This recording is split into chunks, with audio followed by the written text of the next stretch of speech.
ವಿಳ್ಯದೆಲೆಯ ಮಹತ್ವ. ವಿಳ್ಯದೆಲೆ ತುದಿಯಲ್ಲಿ ಲಕ್ಷ್ಮೀ ವಾಸ. ವಿಳ್ಯದೆಲೆ ಬಲಭಾಗದಲ್ಲಿ ಬ್ರಹ್ಮದೇವರ ವಾಸ. ವಿಳ್ಯದೆಲೆ ಮಧ್ಯದಲ್ಲಿ ಸರಸ್ವತಿ ದೇವಿ. ವಿಳ್ಯದೆಲೆ ಎಡಭಾಗದಲ್ಲಿ ಪಾರ್ವತಿ ದೇವಿ. ವಿಳ್ಯದೆಲೆ ಸಣ್ಣ ತಂಟಿನಲ್ಲಿ ಮಹಾವಿಷ್ಣುವಿನ ವಾಸ. ವಿಳ್ಯದೆಲೆ ಹಿಂಭಾಗದಲ್ಲಿ ಚಂದ್ರ ದೇವತೆಯ ವಾಸ. ವಿಳ್ಯದೆಲೆಯ ಎಲ್ಲ ಮೂಲೆಗಳಲ್ಲಿ ಪರಮೇಶ್ವರನ ವಾಸ. ವಿಳ್ಯದೆಲೆಯ ಬುಡದಲ್ಲಿ ಮೃತ್ಯು ದೇವತೆಯ ವಾಸ.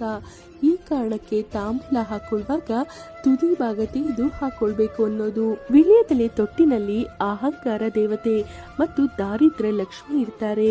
ಆದ್ದರಿಂದಲೇ ವಿಳ್ಯದೆಲೆ ಹಾಕೊಳ್ಳೋರು ತೊಟ್ಟನ್ನ ಮುರಿದೇ ಹಾಕೋಬೇಕು. ಇದರಿಂದ ಅಹಂಕಾರ ಹಾಗೂ ದಾರಿದ್ರ್ಯ ಲಕ್ಷ್ಮಿ ಬರಬಾರದೆಂಬುದೇ ಅರ್ಥವಾಗಿದೆ. ವಿಳ್ಯದೆಲೆ ಮಧ್ಯಭಾಗದ ನಂತರ ಮನ್ಮಥನ ವಾಸ.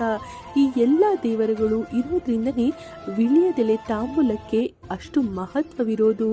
ಪೂರ್ವ ಅಥವಾ ಉತ್ತರ ದಿಕ್ಕಿಗೆ ತುದಿ ಬರುವ ಹಾಗೆ ಇಟ್ಟು ದೇವರಿಗೆ ನೈವೇದ್ಯ ಮಾಡಬೇಕು.